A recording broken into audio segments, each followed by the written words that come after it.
I'm very fortunate that I was born in the family of Pandit Kishan Maharaj ji. उसमें मेरा कोई योगदान नहीं है. I was just blessed and as his maternal grandson. लेकिन my parents were based in Kolkata and my father was one of the senior most disciple of Pandit Birju Maharaj ji, and he used to learn like in 70s from Maharaj ji. So he was quite a professional Kathak exponent of those days when I was born. But I don't know, it was actually my father's idea to not teach me Kathak and put me into tabla. He was a visionary actually behind everything what happened. He had a strange ideology that you should not choose a guru according to your instrument. You should choose the instrument, you have the best guru available. So he said that if you have, he thought that if you have Pandit Kishan Maharaj ji in your family, you should not be learning anything else except tabla. So when I was 1, that's quite unbelievable, that when I was 1, I was sent to Banaras to my grandfather just after my birthday, my first birthday. So my father asked my Nanaji, grandfather, that they want him to take me with him to Banaras, and at that time he didn't say that you have to teach him, just keep him with you. So that's how everything started, and somehow I was more attached to my grandparents since beginning in compared to my parents actually. So that's how everything started from there. And when I turned like 5 or 6 I guess, in 1993, 92, then my father requested him to please teach him tabla. And my grandfather was very strict about many things in his life. So he was like, even if he is my grandson, I will only teach him when I do his Ganda Bandhan and all. So it was a particular ritual. Everything happened in a very formal way, and things happened just like any other student. So I started, and initially I guess like for few years I was just doing riyaz with my Guru Bhais, senior Guru Bhais, and he was hardly teaching me anything because I think I was not even worthy of sitting and learning from him directly. So there were senior Guru Bhais who were looking after my training and teaching me, and like Vineet Bhai and few other students. But after like 4 or 5 years of that time period, when I turned 11 or 12, then once I remember the great maestros of Banaras, Pandit Rajan Sajan Mishra ji, once they requested my grandfather that we want Shubh to perform for our organization as a young prodigy. So he never thought of it. अरे अभी तो ये छोटा है बहुत, इससे तो but then they said, you should start someday and we request you if you can allow him. So he said, okay, give me like 6 months of time, 4 to 6 months, and let me check if he's ready or not. And then he actually started sitting with me quite regularly, and that was the first time when he started actually realizing that what is the real training.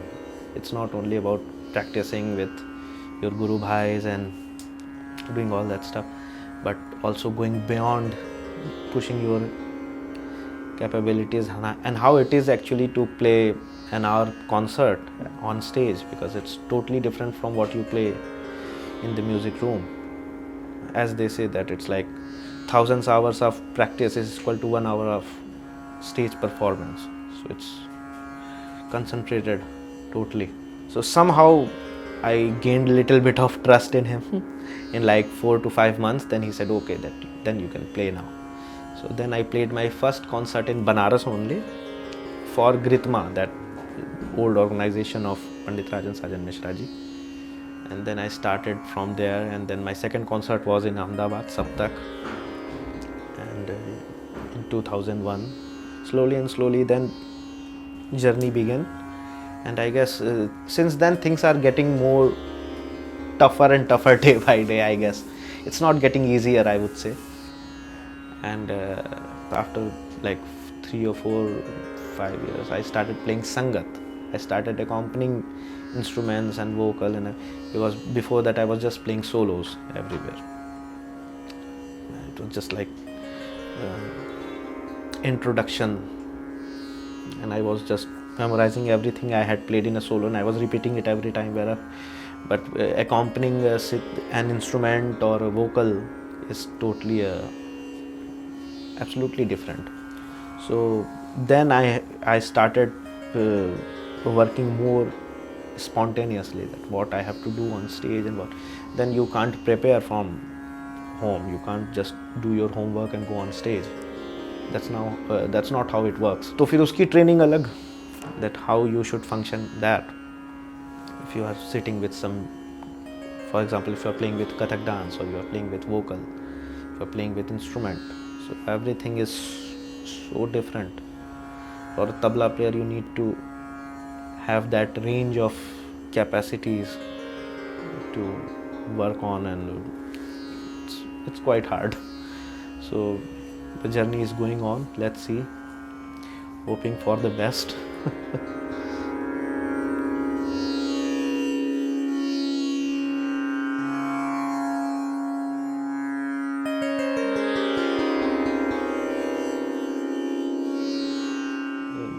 ज़रूर लगा एक point पे, कई बार लगता है कि everybody is expecting so much, even your parents भी, parents कह रहे हैं बचपन से वहाँ हो, क्या कर रहे हो, आपके ग्रैंडफादर कह रहे हैं कि मैं तुम्हारे मम्मी पापा को क्या बोलूँगा, इफ़ यू, मतलब somehow feeling like a sandwich between your parents and your grandparents, and also a pressure because people are waiting for you कि भाई ये कौन सा बच्चा है जिसे सिखला रहे हैं इतने दिन से और सुना नहीं रहे हैं, तो आप सुनते हैं इसको कि क्या बजाता है. सो दैट एक मेंटल प्रेशर जो होता है, of course I guess it's not only with me, any घरानेदार child would relate with it. Everybody goes through it. तो ये बड़ा ही नेचुरल है.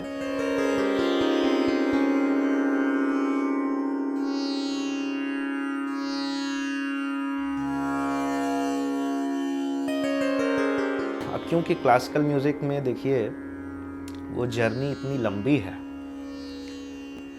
कि अगर आप 30-40 साल की उम्र तक अपना, या 20 साल तक की उम्र तक भी अगर आप बचपन एंजॉय करके उसके बाद सीखना शुरू करेंगे, then your life will be short for music. So somehow you have to, वो बलिदान, वो कुर्बानी बचपन की देनी पड़ती है if you want to be in the scene in your teen age or in your 20s. If you are having fun in your childhood, then you can't get that at proper age. So that's how it is. उसका एक physical जो logical aspect है वो ये है कि your body is very much flexible, your muscles is very much flexible in your childhood. So आपको उस टाइम में जो आप करते हैं वो ज़िंदगी भर आपके हाथ में बना रहता है. अगर मैं 20-25 की उम्र के बाद रियाज शुरू करूं तो मुझे चीज़ें उतनी आसानी से नहीं मिलेंगी जो 12-13 साल की उम्र में हाथ में आ जाएंगी. तो इसका यही प्रोसेस है क्लासिकल म्यूज़िक का कि अगर आपको बचपन बलिदान देना पड़ेगा, सेक्रीफाइस करना पड़ेगा, तब आप जवानी में मज़े ले सकते हो. I know my classmates, sometimes they meet me in Banaras because my schooling is done in Banaras only. Sometimes I meet my classmates now, schoolmates in Banaras. So I was the worst student in this class, but and they used to look at me with so bad looks. Bhai, he is such a gone case and he's such a loser. They would look me like that. But today they meet me and I ask them, what are you guys doing? And they're like, मैं पापा की दुकान पे बैठता हूँ. They ask me, what are you doing? I said, I was just been to Australia, Sydney Opera House. I played at Sydney Opera House and I'm back and I'm going to London after 6 months. So they're like, अच्छा तो ठीक है, कुछ ढंग का कर लिया अपनी ज़िंदगी के साथ. करने क्या जाता है? I said, वही तबला. So ठीक है, आपको कुछ ना कुछ खोना पड़ता है कुछ पाने के लिए. So that's the cost. वो जब एक बड़ा मज़ेदार क्या किस्सा, बहुत मेरे ख़ास किस्सा है ज़िंदगी का. When I was too young, एक कमर्शियल आता था टीवी पे, वो कुछ तंबाकू का या पान मसाले का कुछ आता था. उसमें अमजद अली खान साहब आते थे. And he used to walk on the seashore, on a beach. वो उनकी एक बात है, वो कहते थे कि जब मेरी उम्र के बच्चे पतंग की ऊंचाइयों में खोए रहते थे, तब मैं समुद्र की गहराइयाँ तराशता था. So that one line, ये मैं कब की बात बोल, मैं ख्याल से 8-9 साल का रहूँगा तब. वो कमर्शियल बड़ा फेमस था, अभी भी होगा शायद यूट्यूब वगैरह पे. तो वो बात बहुत बड़ी बात है कि आपको किस उम्र में कौन सी चीज़ चाहिए. उसके लिए वो ऐसा नहीं होगा कि 20 तक आप बास्केटबॉल खेल रहे हो और 21 में अचानक से तबला बजने लगेगा. वो उसका प्रोसेस ही नहीं है वैसा, या अचानक से गाना होने लगेगा. उसमें पूरे सालों लगते हैं. वो इतना सा मिलता है, फिर इतना करो तो फिर 40 में जाके वो फिर इतना सा होता है. तो प्रोसेस बड़ा स्लो है. You have to start early, that's how it goes. और कोई ऑप्शन नहीं है. वो प्रेशर और वो सेक्रीफाइस के साथ ही अब उसका जो फल है, कहीं ना कहीं वो सुख जो है उस रिग्रेट को कम करता है. Also, after certain stage in your life, you get emotionally attached with your work, especially in music. So then you don't have complaints for your whatever you have been through for this. आपको लगता है कि इनके लिए जो भी हुआ वो अच्छा ही हुआ, और जो भी हुआ वो खुशनसीबी है कि हुआ, तो कोई रिग्रेट नहीं होता.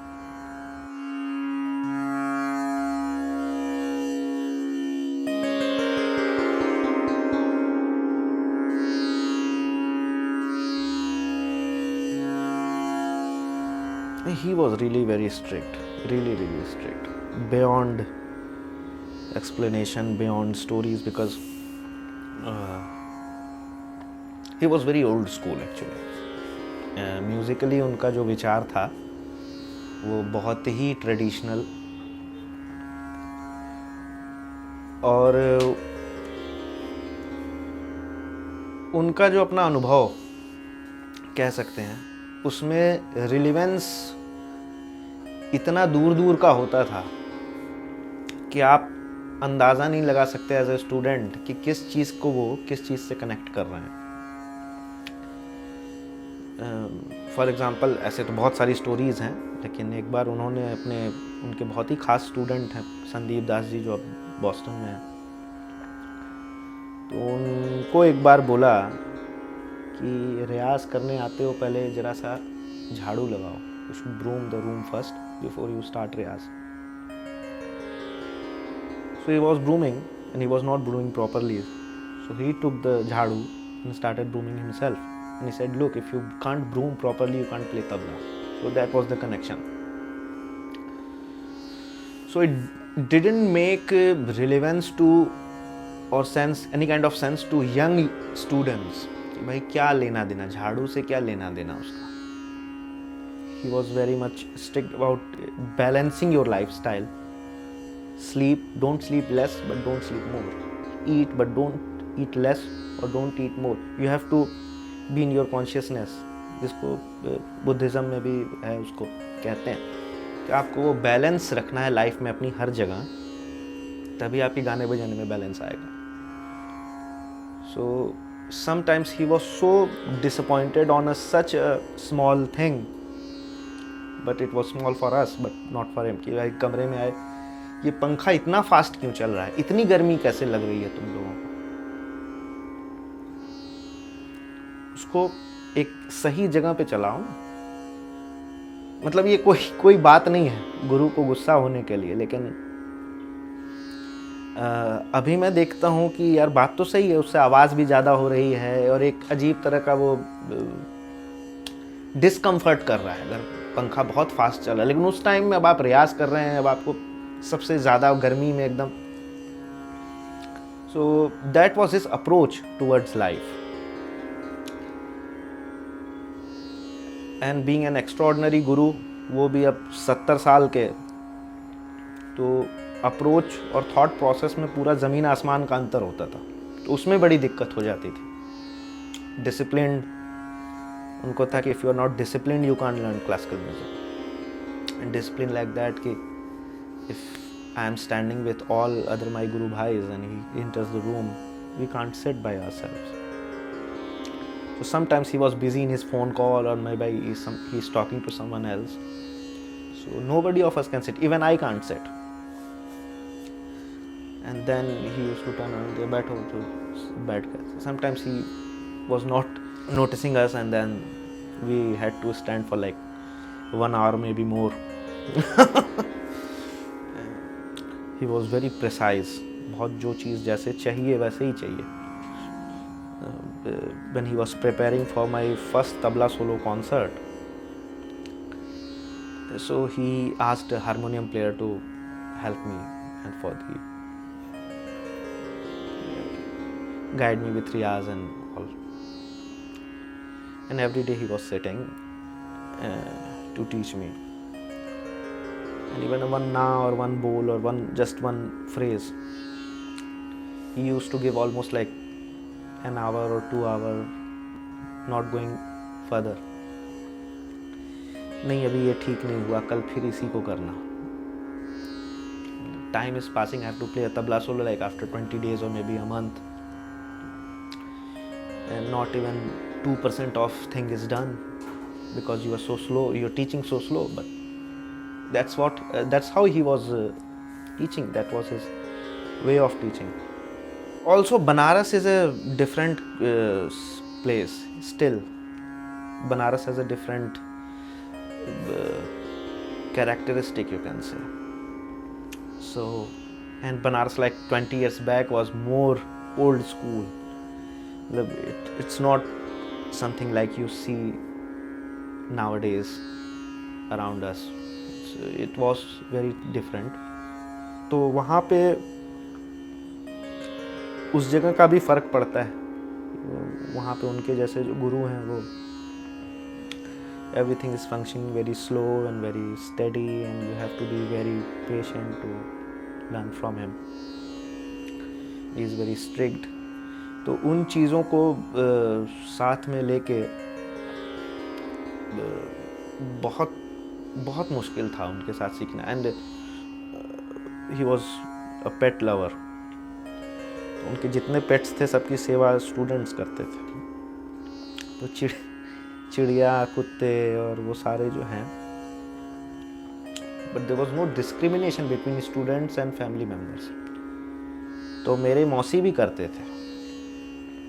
माई aunt, my cousin, even my grandmother cooking some food for the dog, and somebody giving to the dog, and somebody's cleaning the cage of the birds, and somebody's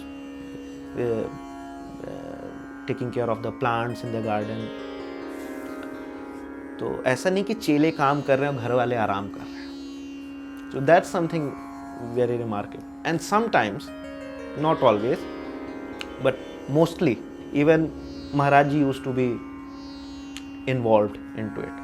साथ में कर रहे हैं गार्डनिंग, अब वो कर रहे हैं तो सारे चेलों को करना पड़ेगा. And everybody wants to do practice, do riyaz, because riyaz नहीं होगा then also you are getting scolded. कुछ बजेगा नहीं तब भी डांट सुन लेंगे. यू कांट से दैट अरे I was doing gardening for the whole day, how can I play. But you can't say that. You have to play good and also do gardening well. that's a very strange way of grooming your student. It's not only grooming as an artist, but grooming as a person to face the world comfortably, actually. Now, all our Guru Bhais, anybody who has learned from Maharaj Ji for years, have spent some time in Banaras. They are based and they are now somehow based in different parts of world. But they are never in a trouble or some kind of disturbing situation or complex situation. They know how to get out of it because they are groomed that way. भाई ये jazz musician है तो अब इनके संग क्या बजाना है, तो या यहाँ पे ऐसा कुछ हो गया, अपार्ट फ्रॉम म्यूज़िक यहाँ पे कुछ ऐसी सिचुएशन हो गई इस देश में, अब how to get rid of this situation. तो जो बनारस में रह लिया 20 साल वो किसी भी सिचुएशन से निकल जाएगा. That's how the training is. क्योंकि सिर्फ आप रियाज करेंगे so you are just doing something good on stage, but off stage आप जैसे बल्ब भी फ्यूज हो गया. And that's how he was as a person. वो सिर्फ he was not just unparalleled musician on stage, but off stage he was a personality from each and every aspect. He was just so close to perfection. मतलब if he's talking, if he's discussing something with a painter or discussing something with a poet, and कोई बहुत बड़ी बात नहीं है कि घंटे भर के बाद वो पोएट ही पैर छू के जाएगा कि अरे आप कहाँ थे, आप सही टाइम पे मिले तो आप ही को गुरु बनाते. बड़े मज़े की बात, a lot of people used to ask him, पूछते हैं लोगों को, बहुत सारे लोगों को, कि आप अगर ये काम न कर रहे होते तो क्या कर रहे होते. That's a favorite question of journalists and people. If you were not playing tabla, then what you would be doing? So he was replying in a very strange way. He would say that क्या करते रहते वो ज़रूरी नहीं है, जो भी करते रहते इसी मुकाम पे. So that's quite a confident statement कि अगर मैं पोएट होता तो भी इसी मुकाम पे रहता, पेंटर होता, मूर्ति बनाता, गार्डन करता, कुछ भी करता, लेकिन रहता इसी मुकाम पे. क्योंकि वो लाइफस्टाइल इतना परफेक्ट उन्होंने, उसको बड़ा स्पिरिचुअल साइड कहेंगे कि उसको इतना परफेक्ट उन्होंने साध लिया था कि उनका खाना पीना, उनका ये देखिए जितने बड़े आर्टिस्ट हैं उनकी जनरेशन के जो लेजेंड्स हैं, पंडित रविशंकर जी, किशन महाराज जी, और भी जो बड़े आर्टिस्ट हैं, आप इन लोग के संग एक चीज़ देखिए, नोटिस करिए, आप इनका 20 साल का फ़ोटो देखिए, जब 20 साल के थे, 20s में थे या 40s में थे, 60s में थे, फिर लास्ट में देखिए, दे वर नेवर लाइक अभी मोटे हैं, अभी पतले हो गए, फिर मोटे हो गए, कुछ ऐसा कुछ नहीं. डाइट कंट्रोल है तो 40 साल से एक ही डाइट चल रहा है. They were never fat, never too slim. जो बॉडी है वैसे ही है. तो वो तभी होगा when you have a balanced lifestyle. तो वो बैलेंस ही आ जाए तो फिर चेले को और कुछ सीखने की ज़रूरत नहीं है. तो उनका जोर उस पर होता था कि वो बैलेंस ले आओ, लेकिन वो जितना सुनने में इजी है उतना ही मुश्किल है. इवन कुछ बात वो बोले हैं when I was in my teenage, and now he has passed away like almost 12 years now. अभी मुझे अचानक से, कहीं मैं फॉरेन में रहता हूँ, कहीं अकेले रहता हूँ, मुझे अचानक से आता है कि अच्छा वो इस वजह से बोले थे. Now I relate to it. उस समय बिल्कुल ही रिलेवेंस नहीं मिलता था कि ये क्या बात हुई. अभी मुझे अब उससे वो रिलेवेंस बनता है कि अच्छा उसका ये था कनेक्शन, कहीं पे ऐसे करो या वो चीज़ करो, होटल में जा रहे हो कैसे रहना है, कैसे आपको क्या करना है. तो वो चीज़ का जो ट्रेनिंग है वो दे के तो चले गए. अब आपको धीरे धीरे उससे रिलेवेंस, पूरे लाइफ टाइम आपको उससे रेफरेंस मिलेगा.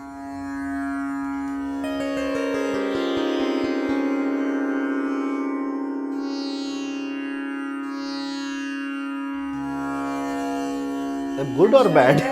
Both. In the context of training मैंने बताया कि वो एक दिन एक ताश ही खाने बैठे तो वो 2-4 दिन उसी में लगाए। वो हारमोनियम वाले भी बेचारे परेशान हो गए कि कब आगे बढ़ेंगे इससे। इसके अलावा बहुत सारा ट्रेनिंग का उनका तरीका था। जब आई स्टार्टेड प्लेइंग कॉन्सर्ट्स तब का एक बड़ा मज़ेदार वाक़या है, फ्रॉम सप्तक only in Ahmedabad only. So I had a concert to play on like second day of the festival, 2nd Jan or something. So I finished my concert, packed my bags, but I used to stay in Ahmedabad for like a week or more sometimes. So I was having fun roaming around. Concert तो हो गया मेरा. And Maharaj ji was playing on 7th or 8th maybe.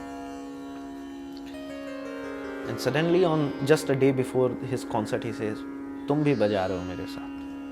I was like, I haven't played for like 4 or 5 days and he wants me to play with him.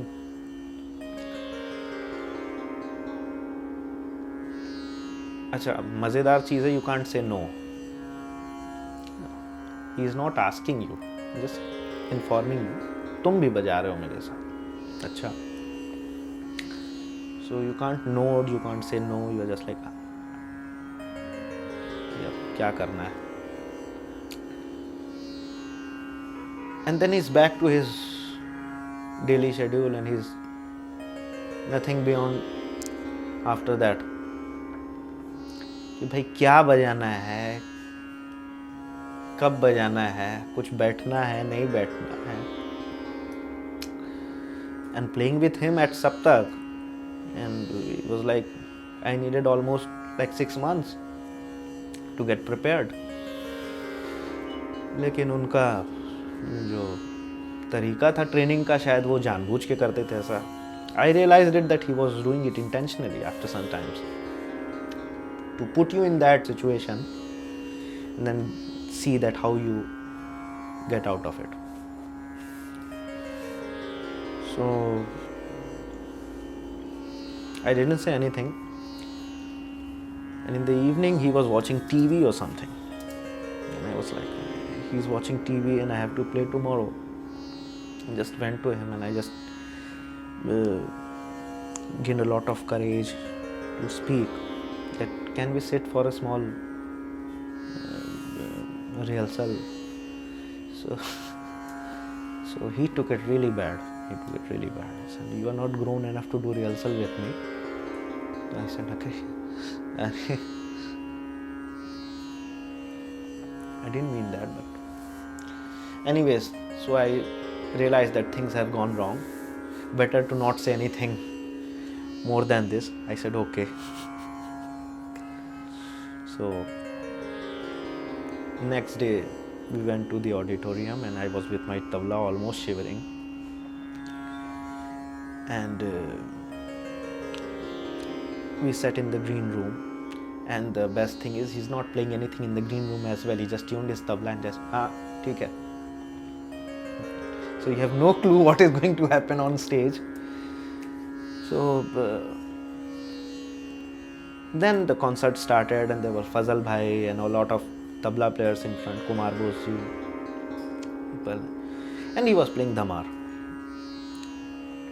And till that age I had no idea of dhamar की शक्ल कैसी है, उसका मुंह कैसा है, पैर कैसा है, क्या है, कुछ नहीं पता मुझे. But I kept following him and he, और देखिए कितनी बड़ी बात है, गुरु knows you better than you. तो वो मुझे वहाँ पे छोड़ रहे हैं जहाँ पे उनको पता है कि ये थोड़ा देर अभी कर लेगा और यहाँ से गड़बड़ होगा तो he was joining it back. लेकिन वो 1-1.5 घंटे का concert, my heart was in my mouth कि कहाँ मैं फंसा हूँ कि ये. And I had so many things in my mind going on at the same time कि अगले बार से मैंने रुकना ही नहीं, कॉन्सर्ट के बाद अपने निकल जाऊँगा वापस. ये सब सारा कुछ चल रहा है अंदर. तो but now when I go in the green room sometime, suddenly a musician says that, हाँ भाई 6.5 मात्रा. So now I'm not scared at all. So now I can relate to it कि वो क्यों वो ट्रेनिंग थी। तो ये बहुत बड़ा एक किस्सा है।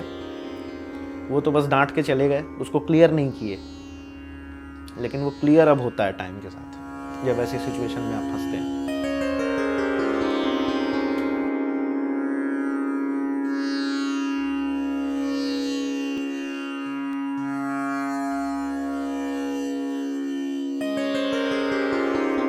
See what happens in the initial 10 years of your career, you don't develop, actually you actually imitate the best tabla players, the best musicians you have seen around. That's the fact. 10 साल के बाद क्या होता है कि आप एक सवाल करना शुरू करते हो कि इनमें मैं कहाँ हूँ। आज के ज़माने में आपके पास रिकॉर्डर है, वीडियोज़ हो रही हैं, सब कुछ हो रही हैं। So you have a lot of reference, अपने आप को आप खुद सुन सकते हो। So I remember like in the initial stage I try to imitate my guru or maybe Kumar Bose ji or someone. And then I used to listen it later. I said, कितना गंदा copy किया मैंने, कितना ख़राब किया इसको। So after passing many and many years, then you realize कि भाई ये सब छोड़ो. Don't try to imitate, but try to follow. That makes a big difference. So when you try to imitate someone, उसका तो नाम ही इमिटेट है, तो इमिटेशन ही होगा वो। जिसका नाम ही नकली है, नकल से जब आप नकल करते हैं तो वो नकली चीज़ होगी। तो जब आप उसको फॉलो करना शुरू करते हैं तो बस्ती तो चीज़ आपकी है, जिसको फॉलो कर रहे हैं खुशबू उसकी आएगी।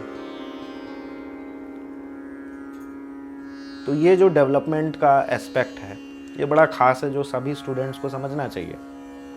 For example, suppose I am playing a syllabus from Farrukhabad, which is not from Banaras. Farrukhabad घराना या some other घराना. But when I will play it, उसमें बनारस का ही अप्रोच आएगा. That's natural. क्योंकि मेरा माइंड वैसे फंक्शन करता है। And same goes with them. अगर वो धीक दिना उठाएंगे, बनारस का कुछ कंटेंट उठा के बजाते हैं, तो वो बजाएंगे, लेकिन वो बनारस की तरह नहीं बजेगा, वो उनके अपने अंदाज से बजेगा। तो वो बुरा नहीं है, अच्छी बात है वो। That's how you follow. कि चीज़ तुम्हारी हो जिसको आप फॉलो करना चाह रहे हैं। देखिए इसको मैं और भी क्लियर कर सकता हूँ। एक when you play some content of your guru, getting recognized as a student is much easier. And you play your own thing, but people can recognize, नहीं चेला तो उन्हीं का लग रहा है, बजा कुछ भी रहा है। तो आपके टोन में, आपके अप्रोच में वो बात आ जानी चाहिए कि आप बजाओ कुछ भी, आपके गुरु का, आपके घराने का झलक जो है वो सेकंड्स में आना चाहिए। सेकंड्स में, मिनट भी नहीं।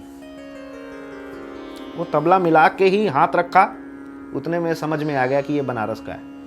नहीं, ये बनारस का नहीं है, ये यहाँ का है, उनके घर का लग रहा है। तो वो कंटेंट पे नहीं है। तो ये डेवलपमेंट जो है जिंदगी भर होता रहता है, क्योंकि इसमें एक ताले के कई चाबी हो सकते हैं म्यूजिक में। जैसे अब सोलो का एस्पेक्ट तो बहुत ही इजी है। सोलो से तो एक्चुअली में जर्नी शुरू होती है।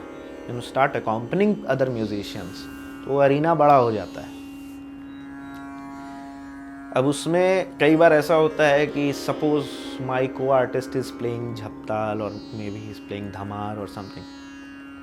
अब मेरे गुरु उसको किसी हिसाब से बजाते थे, उनका कुछ थॉट प्रोसेस था। सपोज मैं उनको इमिटेट करूं कि मैं भी उसी तरह बजाऊं, तो गड़बड़ होगा। मैं समझूं कि वो सोचते कैसे हैं, how does he thinks, and then I think myself कि उनको उस तरह से दिखा, मुझे इस तरह से दिख रहा है। तो मैं इसी तरह बजाऊंगा। That's a better way to develop your own musical sense. तो इस पे काम करना बहुत ज़रूरी है आफ्टर अ सर्टेन टाइम। पहले तो जैसे गुरु बोले वैसे ही करना चाहिए, और उन्हीं को, और वो नेचुरल भी है कि शुरू के 8-10 साल आप उन्हीं को इमिटेट करोगे, या जो अच्छे अच्छे, क्योंकि वो इट्स सो